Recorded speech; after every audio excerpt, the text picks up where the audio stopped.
사명을 위해 지음받았다. 목적이 끄는 삶 사역의 40과 통해서 하나님께서 은혜가 충만하신 것을 경험하시기 바랍니다. 목적을 가지고 사는 것이 참된 삶을 사는 유일한 방법입니다. 다른 모든 것은요,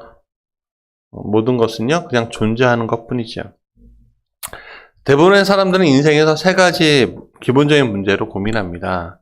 첫 번째는 나는 누구지?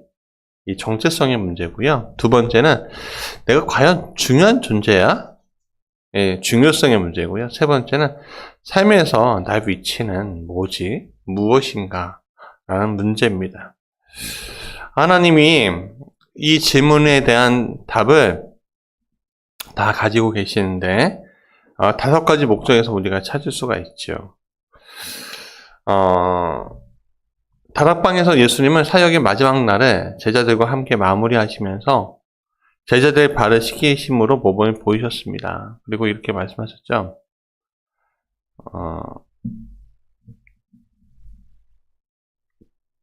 너희가 이것을 알고 행하면 복이 있으리라. 우리가 무엇을 하기를 하나님이 원하시는지 알았다면 우리가 그것을 행할 때 복을 받는 것입니다.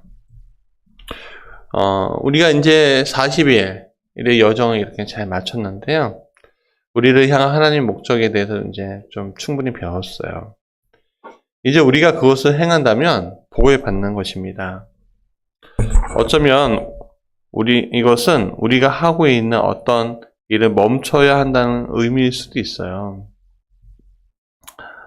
여러분, 우리가 삶을 통해서 할 수 있는 좋은 일들이 많이 있는데, 그러나 우리가 이 5가지 목적은 본질적인 겁니다.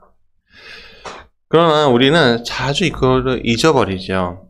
혼란스럽게 여깁니다. 그리고 조금만 실수해서 다른 길로 가는 것도 보입니다. 그것을 피하기 위해서 우리는 내 삶의 목적인 무엇인지에 대해서 어떤 삶의 목적 선언서를 작성하고 그것을 정기적으로 검토해 볼 필요가 있습니다. 그럼 삶의 목적 선언서가 뭐냐라고 하냐면 첫 번째, 삶에 대한 하나님의 목적을 요약해 주는 겁니다. 나의 목표들, 버킷리스트를 작성하는 것이 아니라 하나님이 나에게 주신 목적이 무엇이냐라는 것을 한번 적어보라는 얘기예요. 시편 33편 11절에 주님의 모략은 영원히 흔들리지 않았으며 마음에 품으신 뜻은 대대로 끊어지지 않는다라고 얘기했습니다. 두 번째는 삶의 방향을 가르쳐주는 거예요. 내가 어떻게 가야 하지?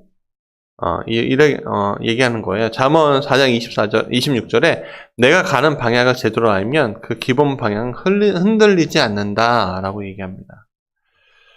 그러니까 오늘 우리가 가지고 있는 시간, 또 공간, 삶, 돈, 이것을 가지고서 내가 무엇을 해야 하지? 이렇게. 그러니까 제가 어떤 분이 이제 사업을 하시면서 이렇게 얘기하시는 거예요. 나는 앞으로 교회를 100개 짓고 싶어요. 이렇게 세우고 싶어요. 이렇게 얘기하시는 거예요. 그러면 그렇게 가는 거예요. 내가 돈을 버는 이유는 하나님의 교회를 세우기 위한 것이다. 그렇기 때문에 내가 우리의 삶을 그렇게 해야 한다. 세 번째는 성공에 대한 정의를 다시 한번 내려준다는 거예요. 빌립보서 1장 10절에 나는 너희가 무엇이 진정 중요한지 알기 원한다고 이야기하고 있는데, 그러니까 세상의 가치에 대해서 내가 중요하게 여기는 것을 버리고 우리가 진짜 성공, 하나님 나라를 위한 성공이 뭐냐? 내 삶의 정말 성공이 무엇이냐? 라는 정의를 다시 내려준다는 거죠. 또 네 번째, 우리의 역할을 명확하게 해주는 거예요.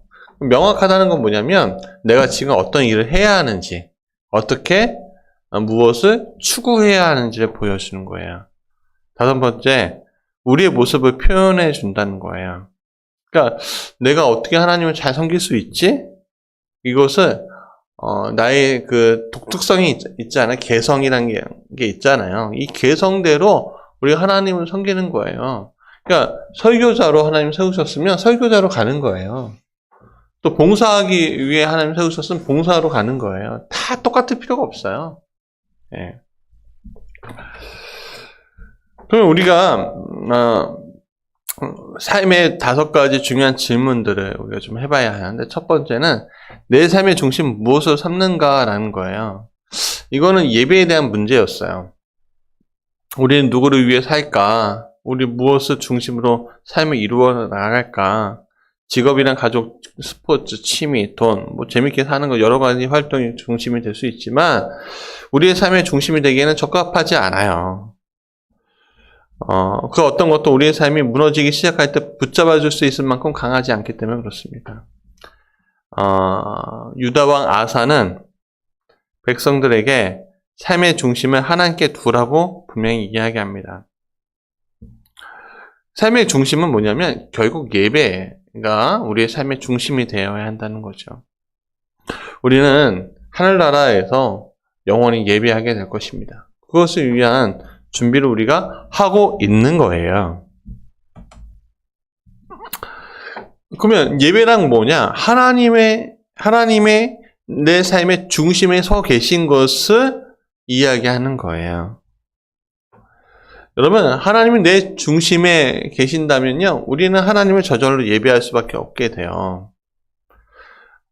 그렇지 않으면 걱정할 수밖에 없죠. 그런데 이런 걱정은 하나님이 내 삶의 중심에서 밀려나시는 거예요. 그게 예배가 안 되는 거죠. 그래서 그러니까 이번에 코로나19로 통해서 많은 이들이 예배하지 못하게 됐어요. 왜 예배하지 못하냐면 중심이 천천히 코로나19가 문제야. 문제인 건 아니죠. 그러나 천천히 내 삶의 중심에서 멀어져 가고 있는 모습들을 우리가 보게 되는 거지. 자, 그러면 나는 어떤 성품의 사람이 되어야 하지요? 이거는 제자도에 대한 겁니다. 예. 하나님은 우리가 무엇을 하는지보다는 우리가 어떤 사람인지에 대해서 더 많은 관심을 가지고 있다는 것을 잊지 마셔야 합니다. 우리가 영원한 나라에 가지고 갈 것은 직업이 아니라 성품이라는 것을 기억하십시오. 삶에서 노력하고 발전시키고자 하는 부분들을 기록해야 합니다. 성령의 열매나 상상순에서부터 오늘 우리의 성품을 시작하는 것도 중요합니다. 그래서 베드로는 말해요. 베드로후서 1장 5절부터 7절까지 이러면 너희가 더욱 힘써 너희 믿음에 덕에 지식을 지식에 절제를 절제에 인내를 인내에 경건에 형제 우애를 형제 우애의 사랑을 공급하라고 했습니다. 그래서 넘어지거나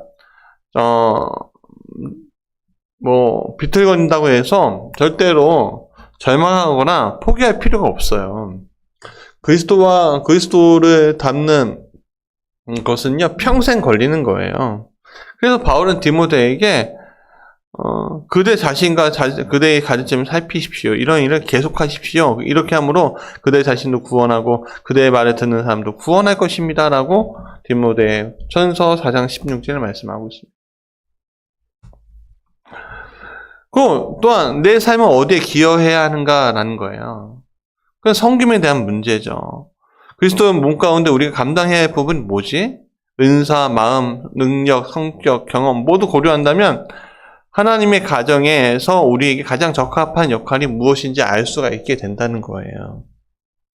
교회 안에서 우리 주변 안에서 어떤 변화를 그리스도를 통해서 내가 일으킬 수 있지? 그 고민을 해보십시오. 그러면은 오늘 우리가 우리의 마음과 뜻을 다해 섬길 수 있게 된다는 겁니다.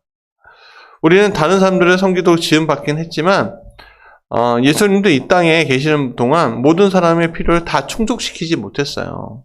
그러니까 누구를 충족시키려고 하는 것이 아니라 하나님의 마음에 충족하면 되는 거예요. 하나님의 마음. 그럼 그것을 평생 하는 거예요. 그게 열매죠, 사실은. 근데 그 열매가 다 달라요. 여러분, 바나나나무에 파인애플이 열려요? 사과나무에 귤이 열려요? 아니에요. 바나나에 바나나 열리고, 파인애플에 파인애플 열리고, 사과나무에 사과 열리고요. 귤나무에 귤 열리는 거예요. 다 다르잖아요. 그렇죠? 알맞게 익어가면 되는 겁니다. 그러면 내 삶은 어떤 전도의 도구가 되어야 하는가라고 하면 결국 선교예요. 이게 믿지 않는 사람들을 이게 예수님을 전하는 겁니다. 내가 예수님 믿으면서 수많은 간증들이 생깁니다. 간증이 안 생길 수가 없어요. 간증이 안 생긴다는 것은 내 마음 가운데 하나님 밀려나 있다는 얘기예요. 여러분, 내 삶의 간증은 복음이 실제화되는 것을 이야기하는 건데, 우리가 목적 선언서를 쓴다면은 내 간증이 빌필고 들어가 있어야 한다는 거죠. 우리가 그리스도 안에서 성장하는 동안 우리 마음에 끌리는 특별한 목표 그룹을 하나님 정해 주실 수 있습니다. 예를 들어 오늘 우리가 미얀마를 위해서 기도하고 북아프리카, 케냐를 위해서 기도하고 있는데 그것이 우리의 삶의 목적 선언서에 들어갈 수 있는 거죠.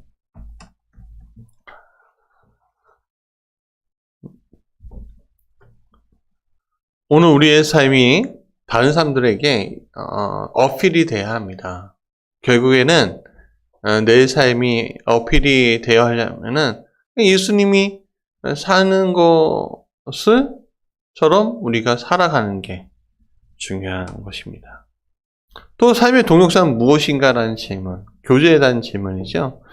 여러분, 나의 헌신들이 다른 그리스도인들을 위해서 있다고 한다면 그러면 하나님의 가족과 어떻게 연결할 것인가라는 거예요. 그냥 독고다이로 이라고 하잖아요. 일본말로. 그러니까 혼자 가는 게 아니에요. 내 사역은요. 내 사역은 우리 교회 모든 지체들하고 같이 가는 거고요. 우리 교회는요. 이 지역에 있는 모든 교회들과 같이 가는 거예요. 이 지역과 같이 가는 거죠.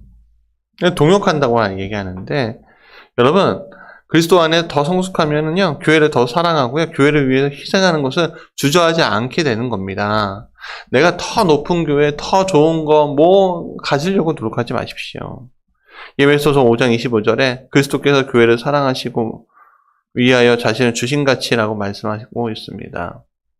하나님의 교회에 대한 우리의 사랑을 우리가 표현할 줄 알아야 합니다.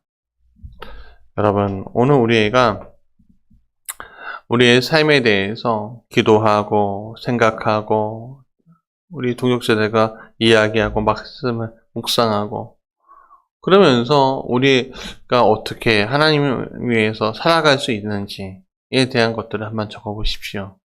내 삶의 목적 선언문은 그렇게 만들어갈 수 있습니다. 우리가 옛날에 가훈이라고 했고 집에 교훈 이렇게 했고 어떤 대통령은 정직 이렇게 썼다는데 예, 우리가 어떤 슬로건을 통해서 우리가 가야 할 바를 알아보는 것도 중요합니다. 내 삶의 목적은 온 마음을 다해 그리스도를 찬양하고 나의 모습으로 그분을 섬기며 그분의 가족과 교제하고 그분의 성품을 닮아가며 이 땅에서 그분의 사명을 수행함으로 영광을 돌리는 것이다. 이렇게 쓸 수 있죠. 또 내 삶의 목적은 그리스도의 가족이 되고 그분의 성품을 드러내는 사람이 되며 그분의 은혜를 나누는 사람이 되고 그분의 말씀을 전하는 사람이 되며 그분의 영광을 나타내는 사람이 되는 것이다. 여러분, 이런 식으로 오늘 우리가 길게가 아니라 짧게 내가 어떻게 하나님을 섬겨야 할지에 대해서 한번 써보셨으면 좋겠습니다. 오늘 하나님의 뜻을 무엇인지 알아야 합니다. 우리의 계획에, 내 자신의 계획에 집중하지 말고 우리의 삶에 대한 하나님의 목적에 집중하시기 바랍니다. 왜냐하면 그것은 영원히 존재할 것이기 때문입니다. 우리의 죽음의 그 자리에서 그것들이 낭독되면 얼마나 좋을까요? 우리의 목적은 사람이 아닌 하나님을 기쁘시게 하는 것을 잊지 마십시오. 바울은 말합니다. 우리의 목적은 우리에 대한 하나님의 계획에 도달하는 것이다.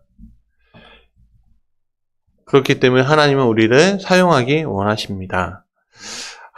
다윗은 그의 세대에 하나님의 목적에 의해 섬겼습니다. 그 사람은 실수도 많았어요. 그러나 하나님이 다윗을 내 마음에 합한 사람이라고 부르셨습니다. 왜냐하면 다윗은 하나님의 목적을 이루는데 자기의 자신의 삶을 모두 바쳤기 때문입니다. 사랑하는 여러분, 오늘 우리가 죽었을 때 우리에게 남는 것은 하나님을 사랑하는 사람이라는 단어 하나가 중요한 단어가 될 수 있습니다. 여러분, 우리가 영원하고 무한한 것을 현재 시기적절하게 우리의 세대에 행하는 게 중요합니다. 이게 바로 목적에 이끄는 삶입니다. 예수더가 말했습니다. 이때를 위해 내가 여기 있는 겁니다. 맞습니다. 오늘 우리도 이때를 위해 여기 있는 것이죠. 하나님은 오늘 쓰실 사람을 찾고 있습니다. 역대하 16장 9절에 여호와의 눈은 온 땅을 두루 감찰하사 전심으로 자기에게 하야하는 자를 위하여 능력을 베푸신다라고 되어 있습니다. 오늘 우리가 하나님께 쓰임받는 자가 되어야 합니다. 바울은 목적에 이끄는 삶을 살았습니다. 그는 고린도전서 9장 26절에 나는 인생의 한 걸음 한 걸음마다 목적을 가지고 목표를 향해 전진했다고 얘기했습니다. 그래서 빌립보서 1장 21절에 이런 내게 사는 것이 그리스도니 죽는 것도 유익하다 했습니다. 언젠가 히스토리, 그의 역사는 끝날 것입니다. 오늘 우리의 역사도 끝날 것입니다. 그러나 영원한 삶은 계속될 것입니다. 윌리엄 캐리는 말합니다. 미래는 하나님의 약속만큼 밝다.